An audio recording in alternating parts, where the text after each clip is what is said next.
Hello and welcome back to a brand new Realm News. I hope that you are all having a wonderful week so far and have been crafting amazing things since the last time I spoke to you. Just to let you newcomers know who I am your host, the Dark Lord. The one who puts the real in realm and expands your mind one block at a time. This week will be an unorthodox episode, but it's been done before. It will be also rather brief today. It will strictly be poll time, and I will not be providing a real or realm segment. I had planned on making one and had in fact started to create one, but the further I went down that rabbit hole on the topic I was researching, the more I started to realize that what I was researching was a rather complex topic with a far deeper history than I had anticipated. And I have a lot going on personally this week that prevented me from doing so. This episode and next week's will be shorter episodes because I am going out of state to visit my brother, the Sun King. If you all would know him if you've been listening to the show, he's come on several times. He's also the artist of Realm News. Well, he just had a baby. Yes, very exciting. So the Sun King is now a father and has what would that make the baby? A sunbeam, right? And your host, the Dark Lord, is an uncle, which is very cool. Anyways, that is the reason why I'm going to be producing a short episode today and more than likely another short one for next Thursday. Today's episode will still be really entertaining as always. I have always been a huge fan of poll time, and you all seem to really enjoy these as well.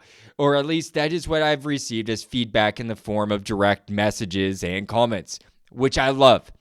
You are always free to drop me comments, email me, or message me at one of my social platforms found at bio.link/realmnews. With that said, when you are ready, shall we start the show? Let's move on with poll time.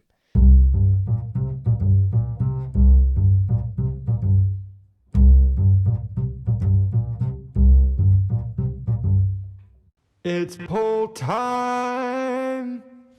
Welcome to a brand new poll time, where I present to you the results of my weekly poll that I conduct, along with comments that are associated with it. This week, I only received one comment, so it may be a little more of a brief poll time today. However, we received a decent amount of votes, a total of 27. People were just shy this week, I suppose.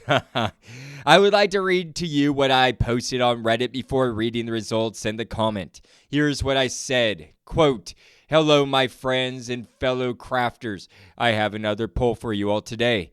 We all have had that first night experience in the Minecraft Overworld, and it can be a frightening experience, or at least it was for me. I remember the first time my brother had me play Minecraft. He didn't tell me anything about it and just had me play. My initial thoughts of Minecraft were, this is just a lame kid's game. Laugh out loud. Little did I know what happened when the sun set. Death is what occurred in short order. I was running from zombies and ran right into a creeper that blew me to smithereens. It was exhilarating and got the adrenaline rushing.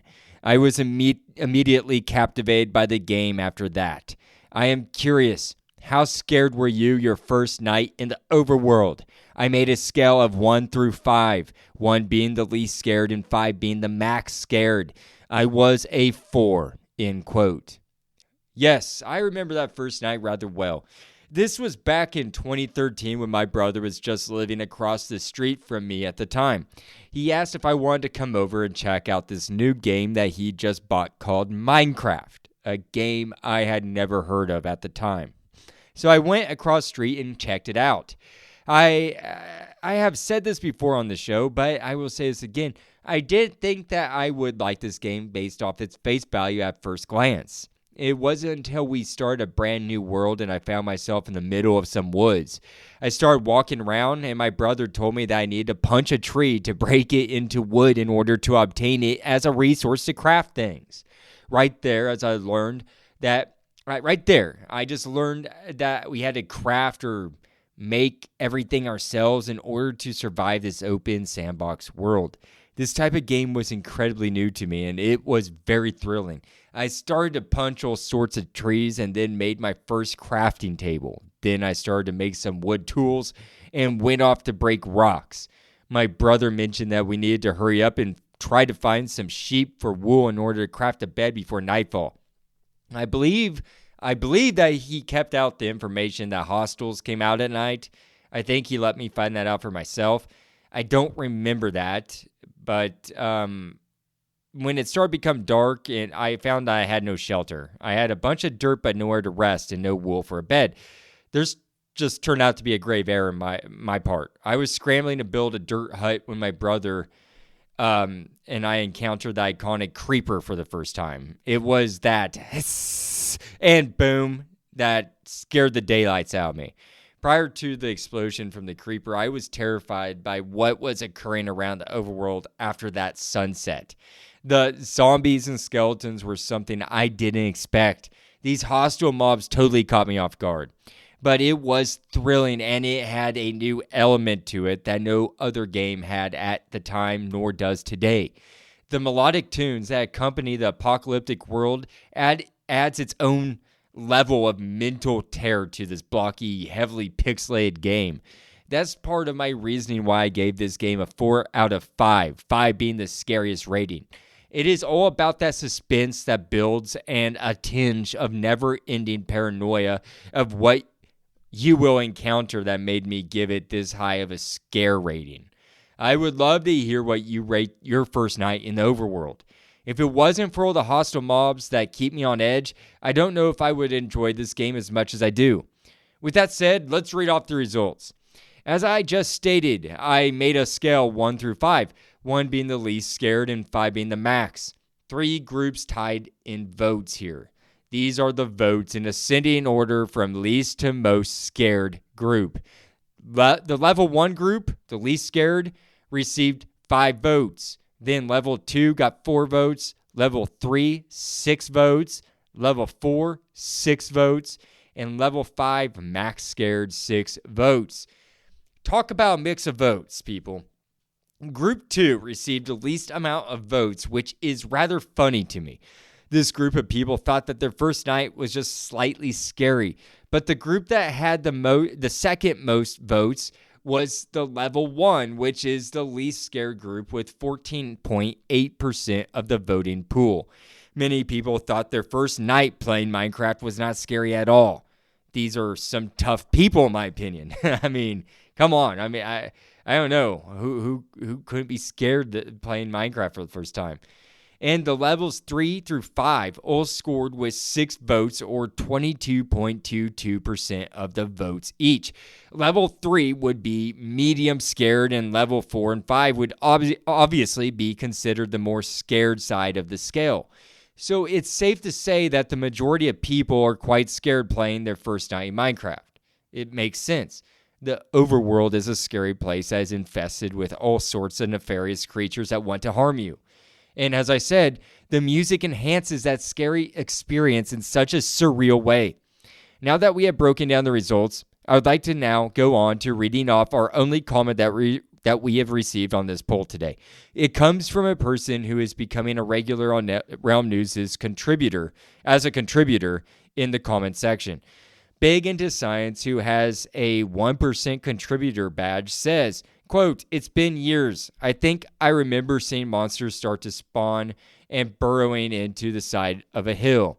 The old classic, didn't get in bed in time, better sit in a dirt hole, approach to nighttime." End quote. Clever. I wasn't that smart my first night in the overworld. Burrowing into the side of a hill is what I do now, especially when I trek long distances into foreign lands. That is why I say clever. I replied, quote, "Haha, that is a classic. I remember trying to build a shelter, but I didn't have a bed and had to wait it out.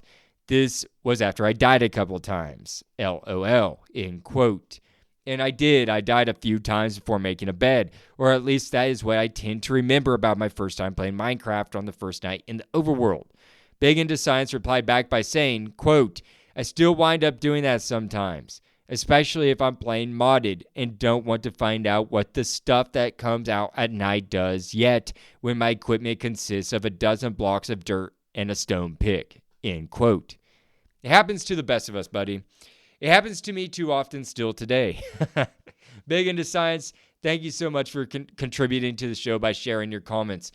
They are great as usual. I look forward to future responses from you. I want to take a moment and say, come take a dive into our weekly poll on Realm News' Reddit page and share your thoughts. I want to know what you think, and every vote counts. Your feedback is the heartbeat of our community discussions, and I'm excited to share your insights right here on the podcast. So head over now, cast your vote, and drop a comment. I would love to hear from you. Now, with that said, I actually have one more poll for you all before I wrap up this week's episode. Yes, I do. Let's go check it out.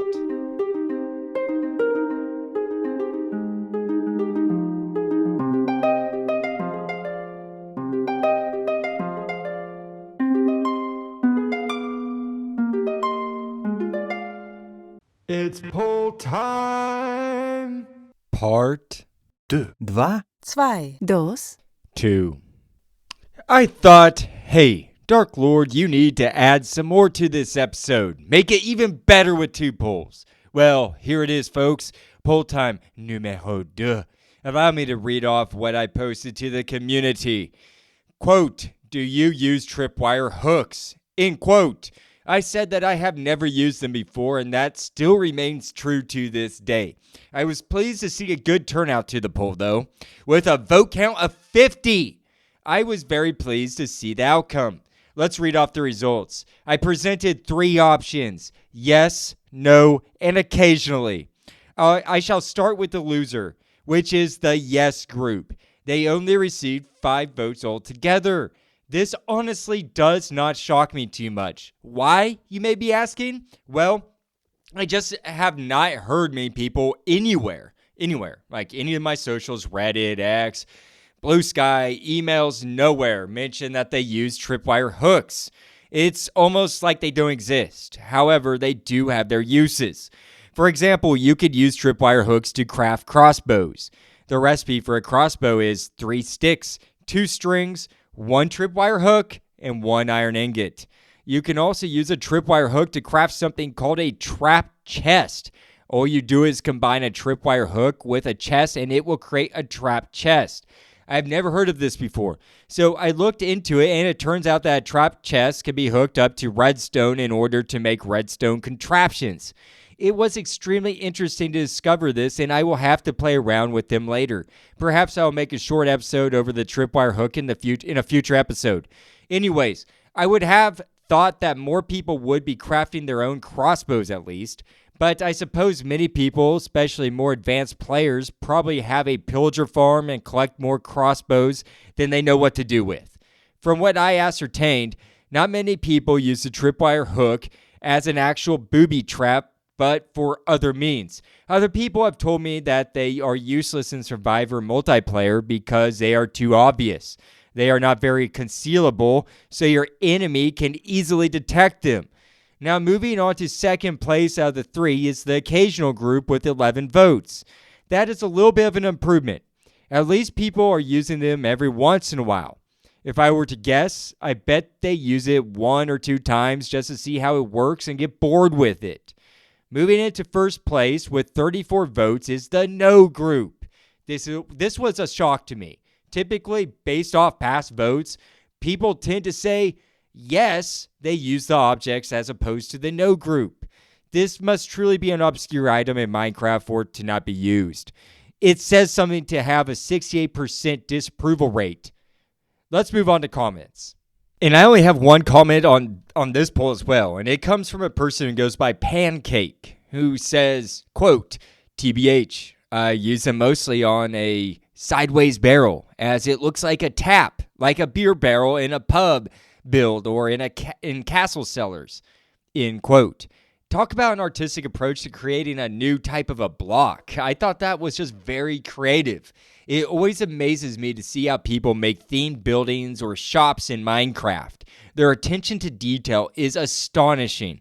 I must admit, since my towns have became more elaborate over the past year when I started this podcast.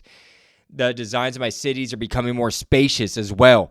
If you have been listening to the show for a while, then you would have heard me say that my builds are rather gothic, as in dark and drab. That has been changing drastically, and the empire of Emploi Dieu is flourishing.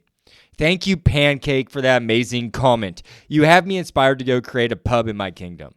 I will have to play around with the tripwire hooks a little bit and see if they are practical.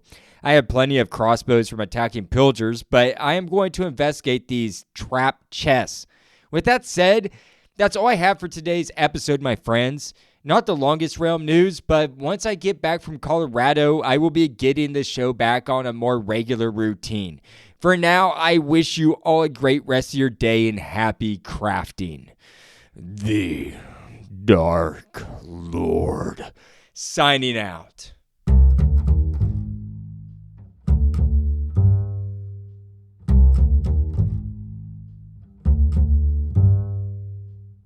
Hey, Realm News fans, it's your host, the Dark Lord, the one who puts the real in Realm and expands your mind one block at a time. I am here to tell you that your support means everything. Spread the word by telling friends, liking, and commenting on Spotify or Good Pods. Find me on X, Blue Sky, Reddit, or via email at bio.link/realmnews. For more content, join my Patreon at the Copper or Diamond tier for early episodes, bonus content, newsletters, and ebooks. Find out more at bio.link/realmnews. No pressure, though. Just keep listening, liking, and sharing. That's more than enough. Happy crafting, and see you at the next Realm News.